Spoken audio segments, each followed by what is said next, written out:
In this guide, I'm going to show you Google Chrome Incognito mode guide. This is the full guide to private browsing. This is Aiden from JustBoz, and before we get into this guide, make sure to like the video and subscribe to the channel with all notifications on. It really does help with the channel and it lets us know that you want more content like this, so we greatly appreciate it. If at any point throughout this guide you did have any questions, just ask them down in the comment section below and we can help you out further. I'm going to be doing my best to reply to every single comment down there. First things first, open up Google Chrome and you need to hit the three dots up in the top right corner, and then in here you're going to see new incognito tab or new incognito window.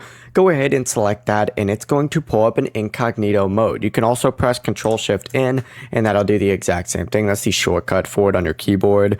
But a new incognito window will open it up, and when you're using incognito mode, Chrome will not save your browsing history, cookies, and site data or information entered into forms. However, downloads, bookmarks, and reading list items will still be saved. Just keep in mind that websites, your employer or school, and your internet service provider may still be able to see your activity. Before you do leave, make sure to like the video and subscribe to the channel with all notifications on. It really does help with the channel and it lets us know that you want more content like this. We'd greatly appreciate it. And if at any point throughout this guide you did have any questions, just ask them down in the comment section below and we can help you out further. I'm going to be doing my best to reply to every single comment down there. Peace.